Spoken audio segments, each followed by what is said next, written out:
TLC just sent a very loud message, and it wasn't subtle. For over a decade, the network helped Kody Brown spin himself as the quirky but caring polygamous dad who just couldn't catch a break. But not anymore. This edit? This is surgical. This is the moment TLC flips the script on Kody Brown and finally shows him for what he is, a man who built his own downfall. And the message is clear. This isn't Kody the misunderstood dad. This is Kody the absentee father. TLC is done protecting his image. They're done editing around his outbursts.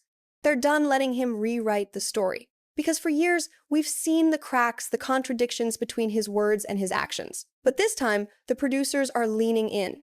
Every awkward pause, every defensive rant, every moment of delusion, it's all left in the final cut. The worst part of the Brown family's brand new home is not the way it looks on the inside. The really terrible thing is the attitude of entitlement that you can hear echoing off the walls.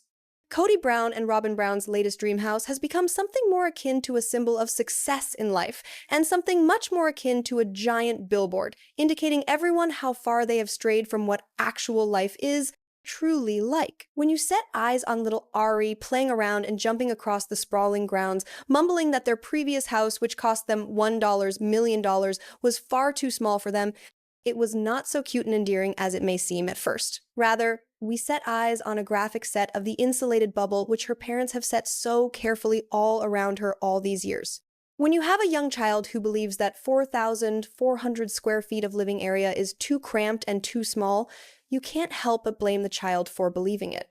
What you're witnessing is the classic picture of how a child learns to feel entitled due to the upbringing. If you retrocede, there was a time when the Brown family even managed to fit nearly 20 individuals in the Leahy house. And mysteriously, they all survived, along with loads of laughter and practically no complaining or whining about their circumstance. But now, in the present day, just talking about having limited space is enough to send the younger members of the Brown family into a dramatic spiral of pretend suffering and fake complaints. The irony of this whole situation is almost too much to handle or bear.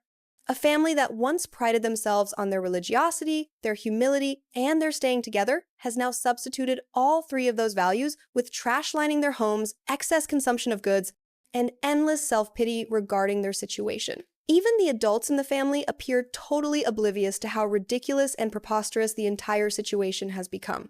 Robyn recalled and spoke about early on in the series how her modest rental house in Vegas was the prettiest and most attractive residence she had ever lived in her whole life. Now, if you fast forward to today, her youngest child is actually complaining about living in a McMansion that is so large it could likely accommodate and house a small country with plenty of people.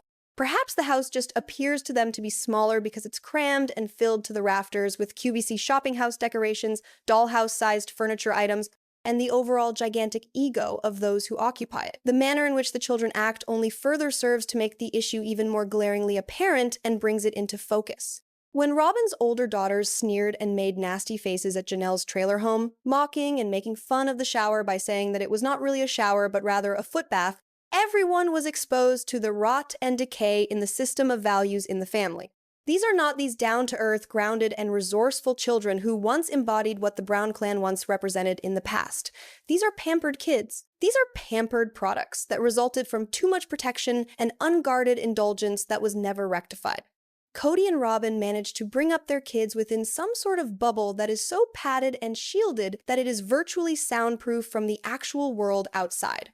While the initial Brown children from the previous marriages were brusquely informed to hurry up and grow up, find jobs to help themselves, and foot their own education out of their own pockets, Robyn's set of kids receives new cars, complete payments for tuition, and allowance money for hobbies. All this without so much as a slight suggestion of responsibility or accountability. Aurora is 23 and Brianna is 21. But they live their lives as if being an adolescent teenager is a permanent state of being that never changes. Even seeing Kody brush Solomon's hair, like Solomon, is still 5 years old, impregnates and illustrates us with a family that is utterly allergic to reality as it is.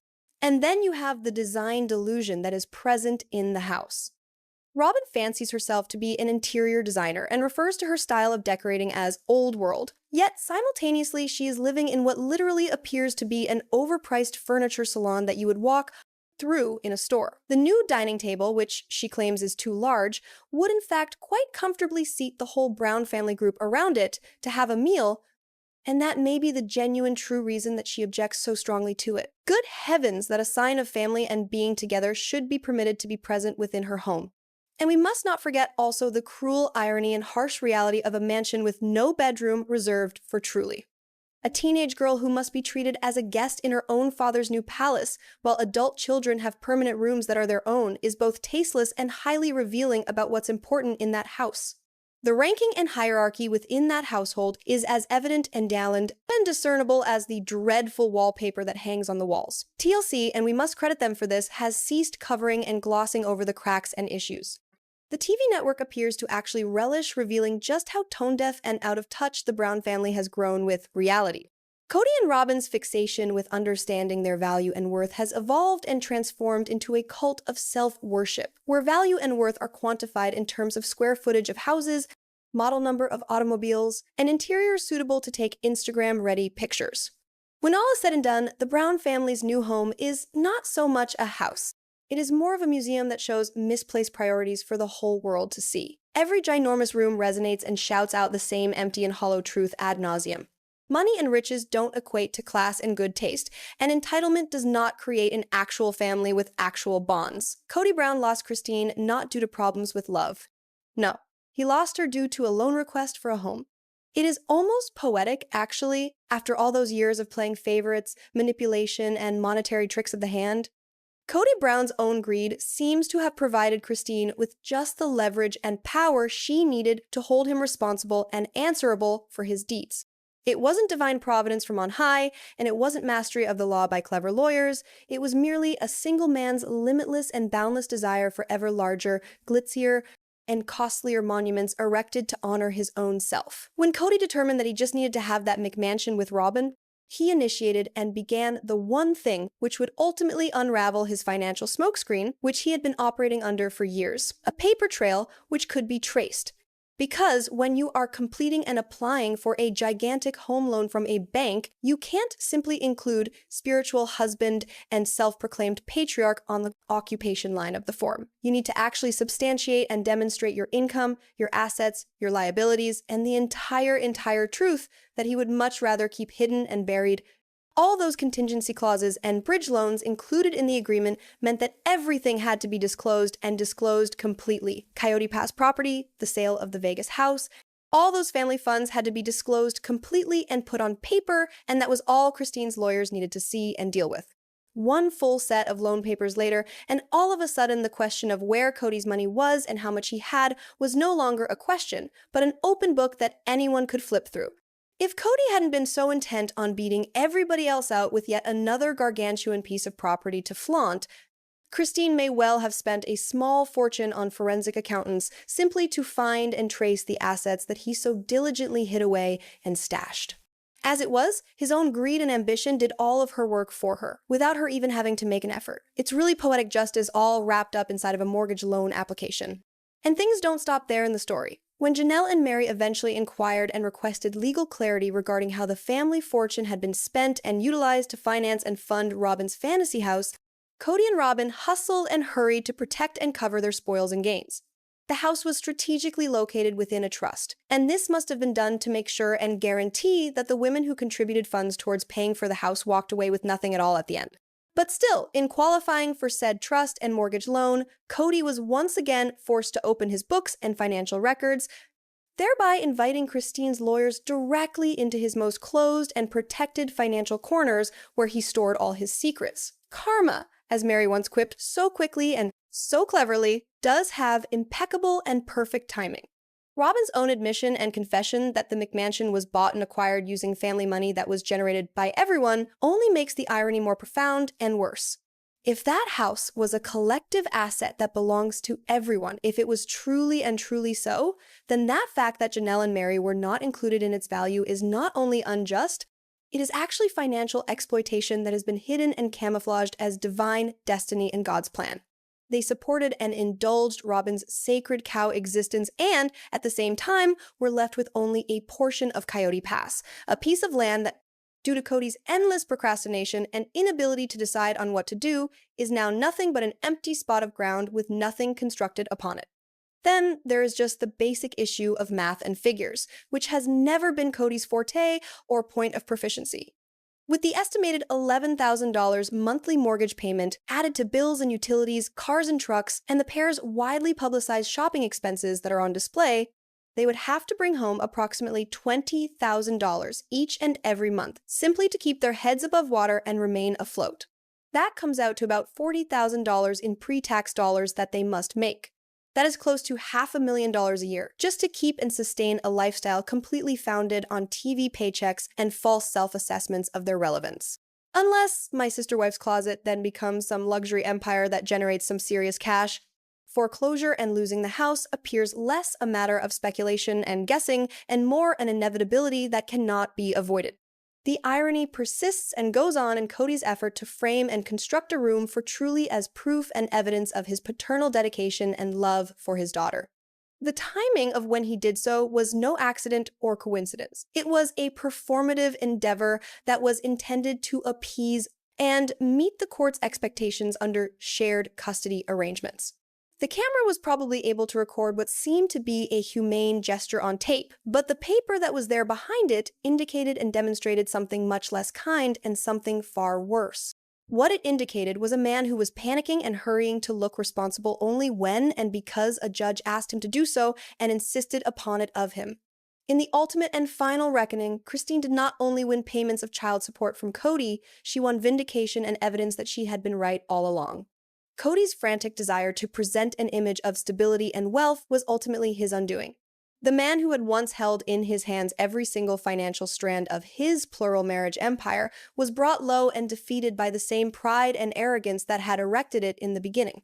And Robyn, ever loyal to him, will shortly learn and find out that divine blessings of God don't extend and cover 30-year fixed-rate mortgages on luxurious homes. Greed is not only a sin in this tale and narrative, it is the most real character that ever showed up on the show. In the newest display and exhibition of the Brown family falling apart and losing it, the episode that showed Kody and Robyn's new house move could have easily passed as a public service announcement on how not to seem human and relatable. The show and spectacle of Kody grunting and complaining about patio furniture and Robyn barely having the energy to even open a door was a complete summary and encapsulation of their combined energy as a couple. It indicated performative exhaustion with none of the effort to make it real or justify it. The chain of events which arrived on cue with Kody's daughters gamely trying and wanting to assist in the move brought to light and unveiled a familiar model that audiences have witnessed before. Robyn was hovering between dainty helplessness and passive contempt for the labor that had to be undertaken. It is the very same energy that keeps her mysteriously absent during the endless school errands that Kody boasts about accomplishing as if fatherhood was an Olympic sport worth medals. It must be questioned and wondered what exactly is so busy about Robyn that she cannot take a morning to simply exist and be present in her own home with her own family. Next was the highlight of cringe in the episode by the producers' innocent question of whether they had missed having the large family around to assist with the move into the new home. What came after the question was a silence so strained and awkward it could have been sliced using one of Robyn's 6 identical casserole dishes that she possesses. Each dish was presumably chosen for aesthetic value and how it looks over utility and actual usefulness. Neither one of them could answer the question because honesty is apparently too labor-intensive for this duo and couple. A simple answer of, yes, it's strange without them would have been enough and would have sufficed. But rather, they stumbled about like performers who had lost their cue cards and did not have a clue what to say. The hesitation and standstill told more than any confession or admission ever could. Kody waited for Robyn to make the first move. Robyn waited for Kody to take charge and go first. And they proved it together and exhibited the emotional synchrony of two who have practiced sincerity so repeatedly that it withered on them from tedium. This, indeed, is their endless beat and motif. Kody checks Robyn's face for permission before he ventures to answer any query, and she withholds permission just long enough to remind him who is boss and who holds the reins. It is an irony that should be applauded. These so-called soulmates, freed at last from the troubles and strain of plural marriage, are now incapable of a straightforward conversation without the stilted silence of resentment filling the entire space around them. Even Kody, for one fleeting flicker of a moment, looked nostalgic and sentimental about the chaos he previously ruled and dominated. Maybe he was missing the thrill and exhilaration of commanding over a small army of wives and children, which was the sole domain and sphere where his ego really flourished and developed. Robyn, however, stays and remains to be the high priestess of passive dependence on others. Seeing her daughters do the hard work and heavy lifting while she trails behind like some delicate Victorian miss was almost laughable and amusing. One presumes and gets the impression that what the only thing she actually misses about the old family setup is the ease and convenience of being helpless, while everyone else strained their backs to wait on her and cater to her needs. Their own mutual isolation from everybody else is therefore full and complete. Mykelti, residing miles away out there, was able to give more emotional support than Kody and Robyn were able to come up with and collect in their own zip code and community.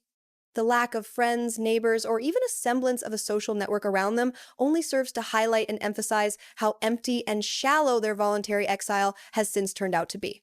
And yet, in the midst of all of this dysfunction and chaos, the production team continues to give us viewers what this show has always done well and done best. Scenes of the Browns constantly loading up, unloading boxes, and pretending that the next relocation will somehow cure everything that is ailing them. It never manages to do anything naturally, but seeing them struggle while Robyn meticulously dusts off her set of decorative casserole dishes remains television's greatest unintentional metaphor for inertia and getting nowhere. When "Look at this tire" becomes the storyline of an episode, you know for sure that Sister Wives is no longer a reality show. It has become a glacial funeral procession for Kody Brown's ego and sense of self-importance. At this juncture in life, it's like watching Sister Wives and being stuck in a beige room with individuals who are debating back and forth about the sheen on a table. We're getting a new house. We don't see eye to eye on this table. We're going to paint eggplant. Chilling television programming indeed.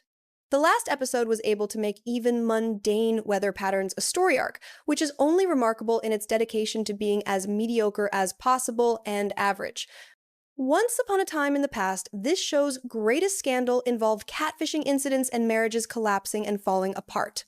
It was a mess that was so fascinating that viewers returned to watch out of sheer schadenfreude and fascination with the disaster. But that spark has long burned out and disappeared. What remains now is a tedious loop of half-hearted renovations, furniture squabbles, and the world's most unconvincing attempt at family unity and togetherness. The irony and contradiction, naturally, is that the next generation of Browns seems to be more successfully and better living the plural family dream than the parents ever did. Or at least better living it than they did. Christine and Janelle's children quite literally embody and express the spirit of common family life in the way they act. While halfway across the country removed, Kody and Robyn reign over and dominate an antiseptic simulation of home happiness that doesn't actually exist. The self-proclaimed spiritual head of the household has squarely become the stereotype and trope of the divorced dad. He is nowhere and nowhere to be found within the first 3 homes, but playing super parent to the new home. It's the type of plot that one can run across and encounter in a dozen "am I the asshole" threads on the internet, yet this variation is far less self-aware as them. Even the brief moments of discord and argument ring hollow and phony. Christine's jealousy and resentment about Janelle being able to spend more time with the grandkids falls flat and doesn't ring true, and Kody's assertions that he needs a large house so everyone can come and visit sound laughingly insincere and phony. If reconciliation and reuniting were really his intention and what he desired, it would begin with a straightforward telephone call, not with a floor plan for a home. In the meantime, the management of Coyote Pass property still highlights and exhibits the egotistical convenience of Kody and Robyn's decision-making style. They were only interested in selling the property when it was convenient for them, and they just disregarded the earlier reasonable offers that were made by Meri and Janelle. And lastly, there is the pretension of Robyn to aesthetics and claims to design. Her insistence that their old-world taste sets the tone for their home decor would be funny and heartfelt were it not so wrong and inaccurate. There is nothing about that house, absolutely nothing, that has the grandeur of the Gilded Age era or the beauty of the Renaissance era. The notorious table, supposedly a home design centerpiece, is more in the style and genre of the farmhouse clearance sale than anything else. A quick sanding down, a lighter shade of stain, and a replacement of those awful chairs with benches might even give it some personality and character. But maybe that is expecting too much from a home and family that has already been stripped of character. In brief and in summary, Sister Wives has deteriorated and disintegrated into a stagnant postscript An intriguing social experiment that has now been degraded to the viewing of Kody shining up the remnants of his own decisions and errors. When even the Next Time on Sister Wives preview brings nothing but confusion and mild annoyance to viewers, it is evident and apparent the show is not only out of storylines, it is out of pulse and life itself. Do not be fooled by the price tag nor tricked. Kody Brown's $2.8 million house is not luxurious and affluent. It is merely costly and money expensive. There is a thin line which is drawn between excess and overcompensation, and Kody Brown's new dream house jumps over that line in vinyl flooring. The home has been toured around and flaunted as some sort of mansion estate, touted as the epitome of success for the sole survivor of the Brown family saga and narrative. But let us be honest and fair. It is only luxurious if one's point of comparison for magnificence and luxury is a mid-range model house of the year 2003. Real luxury is in the details, craftsmanship, consideration, harmony of form and function. Each nook of a truly luxurious house speaks softly of purpose and deliberation in its construction. This home, however, screams builder's grade from each of the cracked tiles and old bathroom fixtures you can view. The floor plan of the kitchen is a logistical mess that doesn't work. The enigmatic raised diamond designs on the bar are cosmetic crimes against function and purpose, and the fireplaces seem to be there only because someone got cold feet at construction time and thought symmetry would make them look expensive and worth something. The vinyl flooring that goes throughout the entire property indicates deeper problems beneath the surface. Maybe these are problems literally below the surface. Any contractor who is worth their salt would shudder and cringe at the thought of paying almost $3 million for a home that has the look of still rebounding from the housing bubble bust. It is not well furnished with quality. It is just big in size. The type of large that impresses those individuals who identify square footage with sophistication and class. Of course, Kody Brown has always equated and assumed that the bigger, the better. In his universe and way of thinking, grandeur is quantified in terms of a staircase width, or the reverberation of one's own voice throughout an unnecessarily expansive foyer entryway. It is not surprising in the least that he and his grifter wife relocated and transplanted themselves in pursuit of the illusion of ascent, geographically in place, emotionally in standing, and financially in value. The reason of having too many painful memories in the old house is a total lie and bluff. The painful memories were not stored in the walls of the house. They were present right beside him in the form of individuals. The actual irony is that their so-called upgrade is nothing but a sideways move, which is not an upgrade at all. It is a dated McMansion masquerading and pretending to be an actual mansion. The old residence was admittedly in a better area of town and neighborhood. But why allow sanity to get in the way of fantasy and delusion? And besides, what better symbol of fresh start than paying too much for a fixer-upper dressed up in grandeur's disguise and costume? And then there are the double staircases in the house. Because why have one impractical architectural gesture when you can have two? Even Kody was momentarily aware of himself, cutting himself off mid-brag when he remembered that double staircases approach self-parody and silliness. And then there is doting over his youngest daughter, Ari, whose conduct is a perfect duplication of what occurs when indulgence substitutes for real parenting and discipline. The child has been taught into a small-scale version of her father's ego. She is boisterous, entitled, and allergic to humility and modesty. Kody's compulsion to be seen as the man who always buys the best of everything is the keystone and foundation of his collapsing empire that is crumbling. He confuses acquisition and purchasing with success and achievement, and he confuses appearance with actual accomplishment. But wealth that is founded on illusion is apt to crumble and come tumbling down, just like his family, his reputation, and most likely soon enough his over-budget monument to mediocrity. In the end and final evaluation, the so-called mansion is just a mirror image of its owner. It is puffed up, old-fashioned, and crying out loudly to be something that it is not in reality.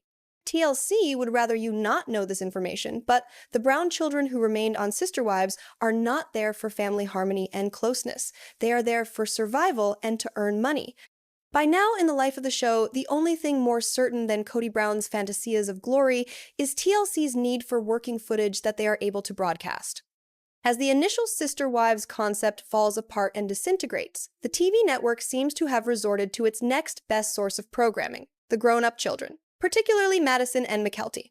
These women, now in their late 22nd in age and with multiple children of their own, have apparently found themselves back in the family business not because they are nostalgic for the past, but because they need and require it and its income.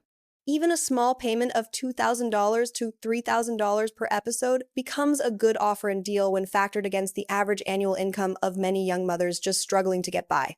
And although that amount and figure is a drop in the bucket compared to what the sister wives themselves make on the show, it is still plenty of money to make the show worth filming for anyone who is desperate to stay away from a normal job and make ends meet and keep a household going.